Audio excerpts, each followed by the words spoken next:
बिस्मिल्लाहिर्रहमानिर्रहीम। अस्सलाम वालेकुम नाज़रीन, आप यूट्यूब चैनल देख रहे हैं। मैं इमरान खान हूं। मैंने आपसे कहा था कि अगले 72 घंटों में एक बड़ी इंपॉर्टेंट डेवलपमेंट होगी। पाकिस्तान तहरीक इंसाफ का काफिला जो है वो अब लाहौर पहुंच गया है और जब मैं ये वीडियो रिकॉर्ड कर रहा हूं तो इस वक्त वो लाहौर में दाखिल हो चुके हैं। बहुत सारी बातें और खबरें आ रही थी कि इनको पकड़ा जाएगा, रोका जाएगा, रास्ते में रुकावटें डाली जाएगी, लेकिन ये इनकी तादाद भी काफ़ी ज़्यादा है और ये सारे पार्लियामेंटेरियन है। अब हर पार्लियामेंटेरियन जो है वो एक गाड़ी में है तो उसके साथ भी दो चार लोग हैं, साथ एक आधी गाड़ी और भी है, तो ये सैकड़ों गाड़ियां बन जाती हैं और बड़ी तादाद में ये लोग पहुंचे लाहौर में। रास्ते में इनका जगह जगह पे जीटी रोड से क्योंकि ये लोग आए तो ये एक पॉलिटिकल मूवमेंट भी बन गई। रास्ते में जगह जगह इनका इस्तकबाल हुआ इस काफिले का। गंडापुर साहब भी इसके अंदर हैं, बैरिस्टर घोर भी इसके अंदर हैं, बाकी जो पार्लियामेंटेरियन है पाकिस्तान तहरीक इंसाफ के, वो खैबर पख्तूनख्वा से हैं, दीगर इलाकों से हैं, वो पंजाब में इकट्ठे हो रहे हैं लाहौर में। लाहौर में इकट्ठे होने का मकसद यह है कि जो भी पाकिस्तान में आज तक कामयाब तहरीक चली है उसका आगाज लाहौर से हुआ है। पाकिस्तान में बहुत सारे इंपॉर्टेंट शहर हैं लेकिन लाहौर से जो तहरीक चलती है, पाकिस्तान का दिल है, वो फिर मंतकी अंजाम तक पहुंचती है। अब ये लाहौर के लिए जनाब निकले और रास्ते में जगह जगह कारकुनों ने फूल इनके ऊपर फेंके। पुलिस जहां पर भी कारकुन इकट्ठे होते थे पुलिस आ जाती थी, कारकुनों को धकेलती थी, पीछे हटाती थी कि आप काफिले का इस्तकबाल ना करें, इस काफिले को जाने दें। लेकिन शादरा में और कुछ और जगहों पे हमने देखा गिरफ्तारियां भी हुई, खींचातानी हुई। कुछ पाकिस्तान तहरीक इंसाफ के कारकुनों को जो मकामी रहनुमा है उन्हें गिरफ्तार किया गया। यासिर गिलानी सबको मैं देख रहा था, उन्हें पुलिस ने उठा के गाड़ी में डाला। बाकी लोगों के साथ बड़ी सख्ती की। अब बड़ी तादाद में पुलिस खड़ी थी लेकिन ये काफिला फिर लाहौर पहुंच गया। लाहौर में ये लोग इकट्ठ करेंगे पाकिस्तान तहरीक इंसाफ के लोग और यहां पर हिकमत अमली बनाई जाएगी। वैसे ये कह रहे हैं कि 2-3 मकासद है आने के। नंबर एक ये कि लाहौर आना पाकिस्तान तहरीक इंसाफ का ड्यू था। लाहौर पाकिस्तान तहरीक इंसाफ का गढ़ है इस वक्त। अगर अमली तौर पे आप ग्राउंड रियलिटी देखें तो पाकिस्तान तहरीक इंसाफ लाहौर में 90% की मकबूलियत पर है। आप एक फेयर एंड फ्री इलेक्शन करवा दें, आपको ये टाउट्स बहुत सारी कहानियां सुनाएंगे, बहुत सारे लोग बहुत सारी बातें करेंगे। मैं लाहौर का रहने वाला हूं, वहां नून लीग बहुत ताकतवर है, बड़ी मजबूत जमात है, उनकी बड़ी गहरी जड़ें हैं। लेकिन इस वक्त जो अवामी वोट है, सपोर्ट की बात नहीं कर रहा, सपोर्ट हो सकता है कि जो नून लीग का है वो भी बहुत बड़ा हो सपोर्ट बैंक, और जो सपोर्टर हैं वो पीटीआई के भी बहुत बड़ी तादाद में, लेकिन जो आम आवाम की सपोर्ट है वो पूरा का पूरा टिल्ट इमरान खान की तरफ हो गया है। खासतौर पे मरियम नवाज के वज़ीर आला बनने पे लोग बड़े मायूस हुए हैं और जिस किस्म की उन्होंने हरकतें की हैं तो लाहौरी बड़े बाशऊर हैं और उन्हें मियां नवाज शरीफ साहब की बार बार की कलाबाजियों पर और मरियम नवाज के जो इक्तदार का तरीका है, जिस तरीके से उन्होंने ये सब चोरी किया मैंडेट, उस पर लाहौरी बहुत नाराज है। और लाहौर के अंदर इस वक्त वन साइडेड गेम है। ये पाकिस्तान तहरीक इंसाफ का गढ़ है लेकिन यहां पे एस्टेब्लिशमेंट ने बड़ा जोर लगा के सारा मैंडेट चोरी करके, यानी मियां नवाज शरीफ साहब के हल्के का तो बदलना पड़ गया इनको रात के वक्त आरओ। आप अंदाजा करें, आधी रात को इन्होंने आरओ तब्दील किया कि उस आरओ ने कहा जी इतनी बड़ी धांधली मैं नहीं कर सकता, कोई 5,000-10,000 का फर्क होता मैं मियां साहब का निकाल देता। ये कौन सी धांधली है कि 70,000 वोट इधर के कम करके मैंने उधर के बढ़ाने, ये धांधली मेरे से नहीं होती। तारीख के अंदर कभी वो बंदा अपने आप को कैसे माफ करता। बहरहाल उन्हें मिल गया अपनी मर्जी का बंदा, लाके उसको लगा दिया आधी रात को, मियां साहब को जनाब इन्होंने इलेक्शन जितवा दिया। तो जिस लाहौर में नवाज शरीफ खुद अपना इलेक्शन जो है वो मिन्नतें करके और जूते पॉलिश करके जीते हों, वहां पे फिर किस तरह मुमकिन है कि पीएमएलएन बाकी बची हो। देखिए उनकी सपोर्ट, उनके अपने वर्कर, उनके अपने पक्के लोग मौजूद हैं लाहौर में, ये बात ढकी छुपी नहीं है। लेकिन आम आदमी का वोट जो फैसला कुन होता है वो सारा शिफ्ट हो गया उधर पाकिस्तान तहरीक इंसाफ की तरफ। आप जब भी वोटिंग करवाएंगे अभी इस वक्त के हालात में तो पाकिस्तान तहरीक इंसाफ जीत जाएगी। 12 लाहौर में इकट्ठे हो गए। एक तो ये वजह थी कि इन्होंने इकट्ठा होना था, बड़े अरसा था ड्यू था लाहौर आना। दूसरी वजह यह थी कि ये इजहार यकजहती करने के लिए आए उन 26 एमपीएस के साथ जिनके साथ स्पीकर पंजाब असेंबली मलिक अहमद खान ने इस बुनियाद पर ज्यादती की कि आपने टिकटॉकर के खिलाफ या टिकटॉकर वजीर आला या जाली मैंडेट वाली शहजादी जिसको वजीर आला बनाया गया है उसके खिलाफ एहतजाज क्यों किया और उसकी मौजूदगी में एहतजाज क्यों किया। शरीफ खानदान की ना एक बड़ी अजीबोगरीब चीज है, ये अपने आप को बादशाह समझते हैं, ये समझते हैं कि ये किसी और दुनिया से आए हुए हैं, इनसे तनकीद बर्दाश्त नहीं होती। मैं जाती तौर पर इसका विक्टिम हूं। मैंने 2-4 मरतबा सख्त सवाल किया इनसे तो इन्होंने मुझे नौकरी से ही निकलवाने की कोशिश कर दी। ये मेरे पीछे पड़ जाते थे, इनके बंदे आके मेरे दफ्तर में बैठ जाते थे। एक दफा ख्वाजा साद रफीक साहब आए थे और एक दफा परवेज रशीद साहब आए थे।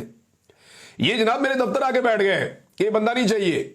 मियां साहब नाराज हो गए, मियां साहब बदमजा हो गए कि मियां साहब से सख्त सवाल कर लिया है। 2-4 दफा मैंने सख्त सवाल किए और मुझे मौका ही इतनी दफा मिला तो सख्त सवाल ही करना था। मैंने सख्त सवाल किए तो उस पर मियां साहब को बहुत तकलीफ हुई। ये बड़ी अपनी तौहीन समझते हैं कि कोई आदमी इनके सामने सख्त बात करे या सख्त सवाल करे। तो मरियम नवाज अब उसी बाप की औलाद है और वो ज्यादा उन्होंने बिगाड़ पैदा कर दिया है। अब वहां पे जब मरियम नवाज के सामने पाकिस्तान तहरीक इंसाफ के लोगों ने एहतजाज किया तो उनका खून खौल रहा था। उन्होंने कहा ठीक है जी, इनको सजा दे, निकालो इनको।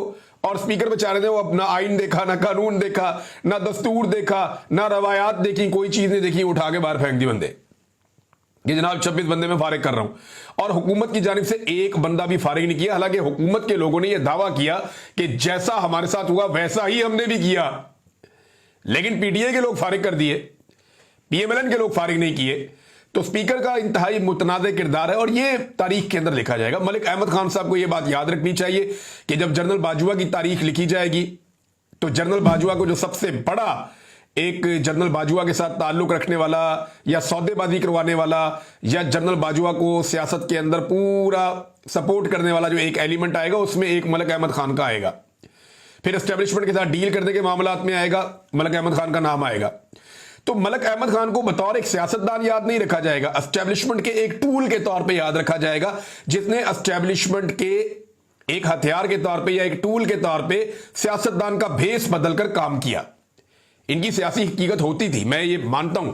एक दौर था मलिक अहमद खान का खानदान जो है, इन्होंने तकालीफ भी बर्दाश्त की, इन्होंने सियासी हकीकत के तौर पे ये कसूर में मौजूद थे।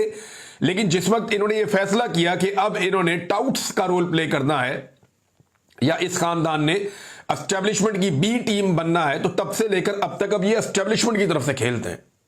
इनका कोई ताल्लुक अब सियासत या सियासत वाले मामला से नहीं है।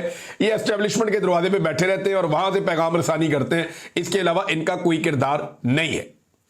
तो तारीख के अंदर इन्होंने अपने आप को मार लिया, अपने आप को तबाह कर लिया। हालांकि कसूर से बड़ी बड़ी सियासी शख्सियात रही हैं जिनके बड़े नाम रहे हैं, लेकिन इन्होंने जो है वो अपने लिए तारीख में अच्छा नाम नहीं ढूंढा। और तीसरी चीज जो पाकिस्तान तहरीक इंसाफ करने के लिए लाहौर गई वो ये है कि हिकमत अमली जो है उसको फाइनलाइज किया जाएगा कि एहतजाज कैसे करना है, कहां पे करना है, उसका तरीकाकार क्या होगा। कुछ चीजें पब्लिक की जाएंगी और कुछ चीजें पब्लिक नहीं की जाएंगी।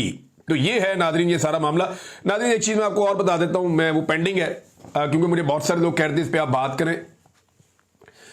अब पाकिस्तान में जो अदालत ने एक फैसला दिया और हुकूमत ने 27 यूट्यूब चैनल्स को बंद करने का फैसला किया, इसमें कुछ चीजें मैं आपके सामने रखना चाहता हूं। एक तो यह है कि मुझे रिलीफ का किसी किस्म का कोई इम्कान नहीं है। हुकूमत पाकिस्तान या पाकिस्तान के अंदर मुझे रिलीफ या इंसाफ मिलेगा इसके इम्कानात बहुत कम है, लेकिन इसके बावजूद मैं तमाम दरवाजे खटखटाऊंगा, अपनी पूरी कोशिश मैं करूंगा। मेरी आवाज को दबाने के लिए इन्होंने बड़ी कोशिशें की हैं, अल्लाह रब्बुल इज़्ज़त ने बड़ी मदद की और मैंने कुर्बानियां देने के बावजूद अपनी आवाज इनको नहीं दबाने दी। तो इतनी आसानी से मैं आवाज तो बंद नहीं होने दूंगा। इसके ऊपर हम हिकमत अमली बना रहे हैं कि पॉसिबिलिटी देना कि क्या क्या हो सकता है। यह भी हो सकता है कि मेरा यूट्यूब चैनल खत्म हो जाए, मुमकिन है, पॉसिबिलिटी है। तो तब मुझे क्या करना है उसके ऊपर भी हम काम कर रहे हैं। इन केस पाकिस्तान में बंद कर दिया जाता है तो तब क्या करना है उसके ऊपर भी हम काम कर रहे हैं। पाकिस्तान में तो वैसे ही बंद है, इन्होंने फायरवॉल लगाई हुई है और बड़ी मुश्किल से लोग उसको देख पाते हैं।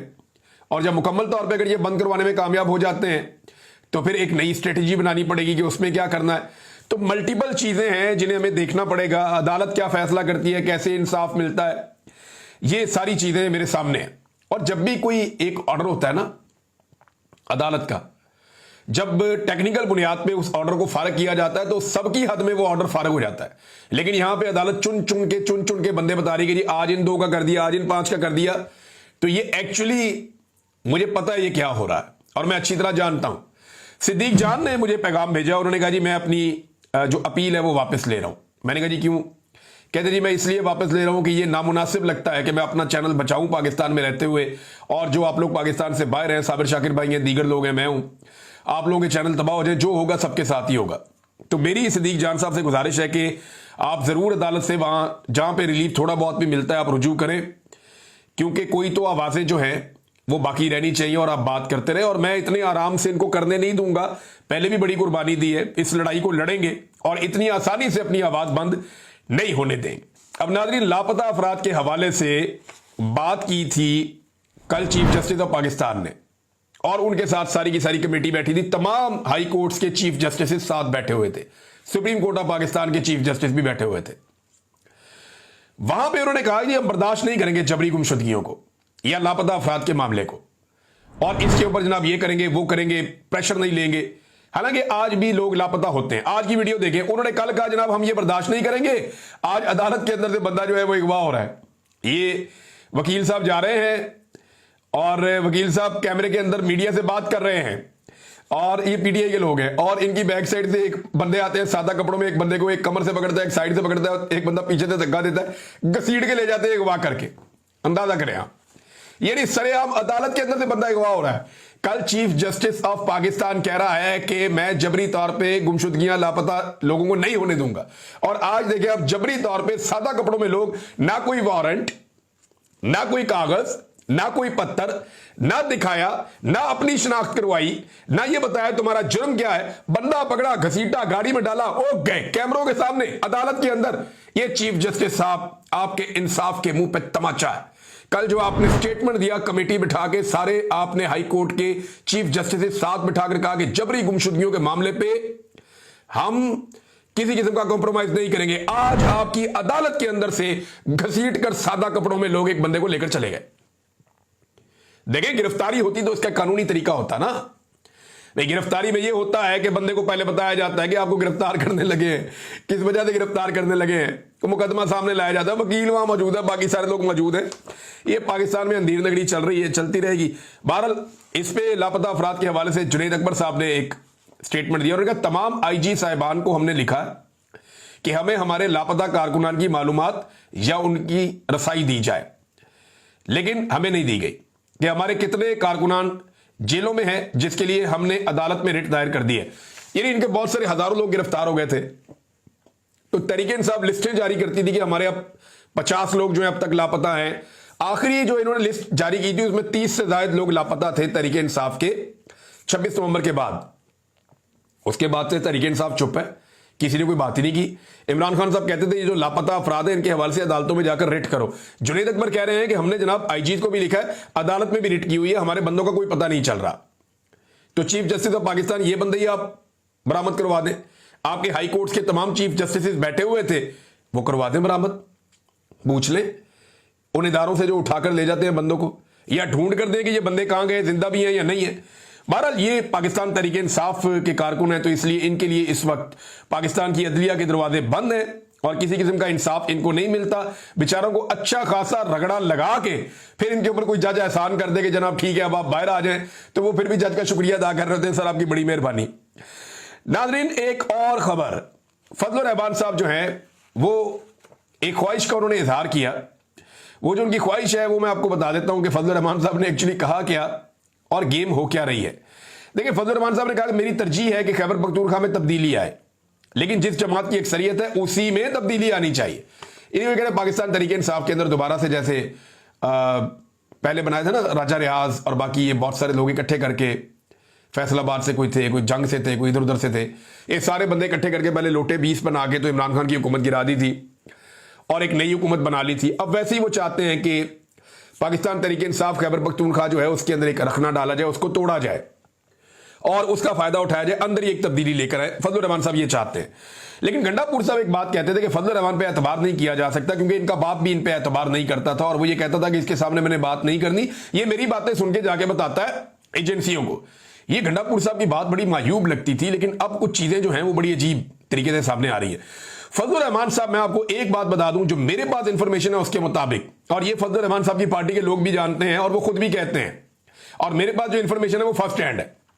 फजल रहमान किसी भी सूरत में किसी भी अपोजिशन के इत्तेहाद में एस्टेब्लिशमेंट की मर्जी के बगैर शामिल नहीं होंगे, ना कोई फाल किरदार अदा करेंगे।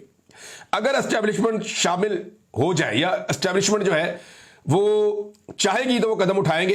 फर्ज करें एस्टेब्लिशमेंट न्यूट्रल हो जाती है तो तब फजल रहमान साहब जो है वो अपना सियासी फायदा देखेंगे। वो ये देखेंगे मैंने इधर जाना है इधर जाना, मुझे सियासी फायदा कहां पे है एस्टेब्लिशमेंट के न्यूट्रल होने की सूरत में। इस वक्त वही फजल रहमान साहब जो हुकूमत को दिन रात बुरा कहते हैं, जो कहते हैं जाली हुकूमत है, जो कहते हैं फ्रॉड हुकूमत है, जो कहते हैं महंगाई लेकर आ गए, जो कहते हैं गलत इनकी पॉलिसीज हैं, जो कहते हैं ये इसराइल को तस्लीम क्यों करने जा रहे हैं, जो हर बात के ऊपर एतराज करते हैं, जो हर बात के ऊपर नुक्ताचीनी करते हैं, आज वही फजल रहमान उसी हुकूमत के साथ बैठ के ये सौदा कर रहे हैं कि हमने ज्यादा से ज्यादा सेनेटर खैबर पख्तूनख्वा में कैसे हासिल करने। ये है बात। यानी इनके जो टोटल बनते हैं ना, अगर ये बड़ा भी जोर लगाएं तो इनके 3 सेनेटर बन जाते हैं, लेकिन वो कहते हैं जी हम 5 सेनेटर अपने बनाएंगे। अब ये 2 कैसे बनाएंगे, इनको वोट कौन डालेगा? यही बात है ना, लोटाइज्म होगा। वहां पे पैसा दिया उससे वोट ले लिया, वहां पैसा दिया उससे वोट ले लिया, इस बंदे को लालच दे दिया, उस बंदे को लालच दे दिया, उससे वोट ले लिया। तो अब ये फजलुर रहमान साहब और बाकी लोग जो है ये इंसानों की मंडी लगाने जा रहे हैं ये आलम दीन, लेकिन इंसानों की मंडी सेनेट की 1 नशिस्त के लिए, 2 नशिस्त के लिए ये लोग लगाएंगे। और फजलुर रहमान साहब हमेशा से स्टेटस को का हिस्सा है, स्टेटस को की पॉलिटिकल पार्टीज के वो हामी हैं। हर मरतबा वो बेनिफिशियरी बन जाते हैं। इस मरतबा वो अपोजिशन साइड पे बैठ के एंजॉय कर रहे हैं, कर वो एंजॉय रहे हैं। और एस्टेब्लिशमेंट के पास फजलुर रहमान साहब की ऐसी कमजोरियां हैं कि फजलुर रहमान साहब अपनी पूरी जिंदगी में एस्टेब्लिशमेंट की मर्जी के बगैर कोई एंटी एस्टेब्लिशमेंट बड़ी तहरीक नहीं चला सकते, मुमकिन नहीं है। इन्होंने एलएफओ में मुशर्रफ को वोट दिया था। ये हमेशा वो काम करेंगे जिससे फायदा होगा एस्टेब्लिशमेट को। तो फजलुर रहमान साहब के बारे में गंडापुर साहब की राय ठीक थी, वो गलत राय नहीं थी, बात उनकी ठीक थी। शहबाज शरीफ साहब ने एक दावा किया, नाजरीन हैरान कुन दावा कर दिया, मैं आपके सामने रखता हूं। एक तो शहबाज शरीफ ने कहा जी कि अल्लाह मुझसे पूछेगा दुनिया में क्या काम किया, तो मैं कहूंगा कि मेरिट पर काम किया। एक तो इमरान खान की नकल करते करते इन्होंने मर जाना सारों ने, आधी जिंदगी इनकी इमरान खान बनने के चक्कर में गुजर गई, उसकी मुखालफत में, बाकी जो है उसकी नकल करने में इनकी गुजर जानी है। अंदाजा करें आप। ये इमरान खान कहता था कि मुझसे मेरा अल्लाह पूछेगा तो मैं उसे क्या जवाब दूंगा। आज ये उसकी नकल उतार रहे हैं। अल्लाह मुझसे, पहले ये भुट्टो की नकल उतारते थे, अब ये इमरान खान की नकल उतारते हैं। अल्लाह मुझसे पूछेगा दुनिया में क्या काम किया, तो मैं कहूंगा कि मेरिट पर काम किया। मियां साहब आपका अपना वजूद मेरिट के खिलाफ है। 17 सीटों के ऊपर आपको लाकर वजीर आजम बना दिया, ये कौन सा मेरिट है? जबरदस्ती आपको, आपके बेटे को, आपकी भतीजी को, आपके भाई को, सारों को जाली इलेक्शन जितवाया गया, ये कहां का मेरिट है? आपका वजूद मेरिट के खिलाफ है। आप लोग खुद मेरिट की नफी है। आपके मुंह से तो मेरिट का लफ्ज ही अच्छा नहीं लगता। आपने उठा के सारे रिटायर और हाजिर सर्विस जर्नलों को बड़े बड़े ओहदों के ऊपर बिठा दिया है, ये मेरिट है? और भाई जो लोग सिविलियन हैं, जो ट्रेंड है इस काम के लिए, जिन्होंने तालीम हासिल की इस काम के लिए, उनको हटा के आप यूनिफॉर्म वाले लोगों को ला लाकर बिठा रहे सिर्फ इसलिए कि आपने बूट पॉलिश करनी है, ये मेरिट है आपका? यानी ये तो मेरिट नहीं हो सकता। सवाल ही पैदा नहीं होता कि ये मेरिट हो। आपने डीजी आईएसआई को स्टेटस दे दिया अपनी काबीना के अंदर, ये पहली दफा आपने किया, ये मेरिट है आपका? आपने वजीरों की एक फौज बना दी है, ये मेरिट है आपका? यानी ये मेरिट वेरिट कोई नहीं है, ये सिर्फ आप 2 नंबरी कर रहे हैं मियां साहब। और मियां साहब का अगला स्टेटमेंट से वो कहते हैं जी मैंने मुश्किल हालात में हुकूमत संभाली थी। 2023 में अक्सर लोगों का ख्याल था कि मुल्क दिवालिया हो जाएगा, लेकिन मुझे यकीन था कि दिवालिया नहीं होगा। देखिए, एक तो मुश्किल हालात में आपने हुकूमत नहीं संभाली, आपके लिए हालात बहुत मुश्किल थे, अवाम आपसे नाराज थी, ये मुश्किल थी। लेकिन एक बात आपने ठीक की है कि 2023 में लोगों का ख्याल था कि मुल्क दिवालिया हो जाएगा, और सबसे बड़ा ख्याल ख्वाजा आसिफ का था और आप लोगों का अपना था, और हम वो रिपोर्ट कर रहे थे। 2022 में किसी का ख्याल नहीं था कि ये मुल्क दिवालिया हो जाएगा, क्योंकि जब इमरान खान वजीर आजम था तो आप एक मुझे कोई लाकर दिखाएं चीज या डाटा या कुछ जिसमें कोई ये आगाह किया गया हो या इस खदशे का इजहार किया गया हो या किसी वजीर ने यह कहा हो कि यह मुल्क दिवालिया होने जा रहा है। एक बंदा नहीं कह रहा था, मीडिया भी नहीं कह रहा था, कोई नहीं कह रहा था इमरान खान के दौर में कि मुल्क दिवालिया होने जा रहा है। 2022 में इमरान खान की हुकूमत के गिरने के वक्त तक कोई नहीं कह रहा था कि मुल्क दिवालिया होने जा रहा है। आप इक्तदार में आए, आपने इकोनॉमी का बेड़ा गर्क किया, लोग आपके खिलाफ हो गए, आपने गलत फैसले किए, उनके नतीजे में 2023 में जाके 1 साल के अंदर आपने वो तबाहियां फेरी कि मुल्क दिवालिया होने लगा था। फिर आपने इसका हल क्या निकाला? आपने अवाम का दिवालिया निकाल दिया, अवाम का जो आपने खून निचोड़ लिया, और वो पैसा इकट्ठा करके आपने दुनिया को बताया हम दिवालिया नहीं हो रहे। आज पाकिस्तान की अवाम जो है ना, आधी अवाम पाकिस्तान की गुर्बत की लकीर से नीचे जा रही है। ये बेड़ा गर्क आपने किया इस मुल्क का। पाकिस्तान को लाखों लोग, 30 लाख लोग पाकिस्तान को आपके आने के बाद से पाकिस्तान को छोड़कर चले गए। सरमायाकार बड़ी तादाद में, लाखों की तादाद में पाकिस्तान को छोड़कर चले गए। लोग पाकिस्तान से सरमाया निकाल कर लेकर जा रहे हैं। 50 साल की कम तरीन सरमायाकारी आपके दौरे हुकूमत में हुई है। कोई पाकिस्तान में पैसा लगाने के लिए तैयार नहीं है। दहशतगर्दी कहां से कहां पहुंच गई है। बेड़ा गर्क कर दिया आपने इदारों का, अदालतों का, पार्लियामेंट का, हर चीज का। और आप ये कह रहे हैं कि आपने मुल्क को दिवालिया से बचा दिया। आप इखलाकी दिवालियापन का शिकार है और आपने पूरे पाकिस्तान की आवाम को दिवालिया कर दिया है। सिर्फ आपने एक काम किया कि लोगों से निचोड़ निचोड़ के पैसा इकट्ठा किया, और अब आप साबित कर रहे हैं कि दिवालिया नहीं हुआ। वो करने भी आप ही आए थे।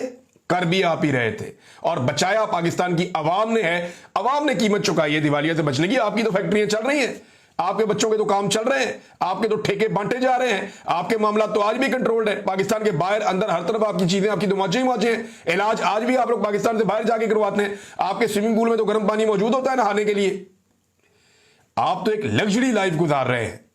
आम आदमी से पूछे जिसने ये दिवालियापन बर्दाश्त किया है और जिसकी अपनी पसली टूट गई है पाकिस्तान को संभालते संभालते, और ये आप लोगों ने किया। ये लोग नाजरीन पाकिस्तानियों को ना जख्म देते हैं और जख्म देने के बाद ना उनके ऊपर नमक छिड़कते हैं। ये मरियम नवाज का एक स्टेटमेंट आया हुआ है। ये स्टेटमेंट आप देखें, उम्मीद है कि पंजाब का हर किसान खुश और खुशहाल होगा।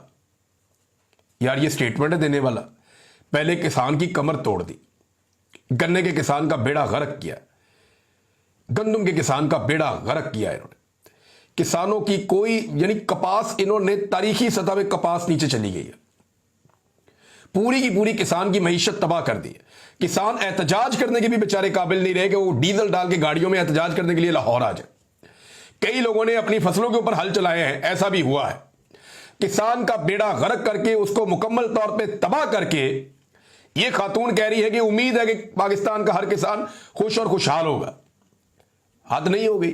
अब ये किसान को थोड़े थोड़े पैसे बांटेंगे कि आओ खैरात पे लग जाओ तुम भी।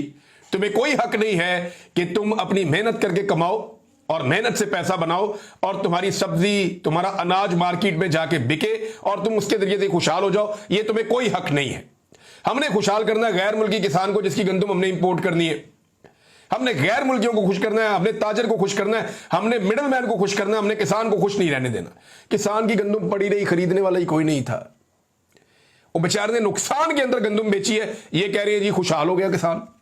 ये पहले जख्म देते हैं, उसके बाद नमक छिड़कते हैं। ये इनका तरीका वारदात है और ये भीख पे लगाना चाहते हैं सारी कौम को। किसान तो हमेशा से खुद कफील है, लेकिन आप लोगों ने किसान को दीवार के साथ लगा दिया। एक अतर मनल्ला साहब का नाज़रीन स्टेटमेंट है और अतर मनल्ला साहब ये कहते हैं कि ताकतवर तबका पुलिस को कंट्रोल कर रहा है, जबकि कानून के मुताबिक पुलिस को आजाद और गैर जानिबदार होना चाहिए। तो बात बिल्कुल ठीक है, लेकिन अतर मनल्ला साहब, मैं एक बड़े ताकतवर आदमी के साथ एक दिन बैठा था, उनसे मैं बात कर रहा था, डिस्कशन हो रही थी, तो उन्होंने मुझे कहा कि हम कंट्रोल करते हैं पूरे निज़ाम को पुलिस के जरिए से, यानी हमारे 90% काम हम पुलिस से लेते हैं। क्योंकि मैंने सवाल किया था कि कराची में आपने पुलिस के सामने सरेंडर कर दिया जब पुलिस ने छुट्टियां लेना शुरू कर दी। वो कैप्टन सफदर वाला वाकया आपको याद होगा, कायद आजम के मज़ार के ऊपर उसने उछल कूद की थी, उसके बाद कैप्टन सफदर को गिरफ्तार कर लिया गया था और कैप्टन सफदर की गिरफ्तारी के अंदर एक दरवाज़ा तोड़ा गया था होटल का, मरियम नवाज जहां पर ठहरी हुई थी। उसके बाद जनाब पुलिस छुट्टियों पर जाना शुरू हो गई क्योंकि IG के ऊपर सख्ती कर दी थी कहीं ISI के ऑफिसर ने वहां पर, और फिर वो अफसर भी वहां से हटा दिए गए, तो फौज बैकफुट पे चली गई थी। तो मुझे उस ऑफिसर ने कहा जी हम अपने 90% गंदे काम जो हैं या अपने जो मामला हैं वो पुलिस से करवाते हैं, और पुलिस अगर हमारा साथ ना दे तो हमारे हाथ पांव फूल जाते हैं। और यही हुआ था कि जनरल बाजवा को वो फैसला लेना पड़ा और बैकफुट पे जाना पड़ा। ये मुझे अच्छी तरह याद है। बहरहाल ये क्योंकि एक वाकया था मुझे याद था। अब तक के लिए इतने, अपना ख्याल रखिएगा, अपने चैनल का भी अल्लाह हाफ़िज़।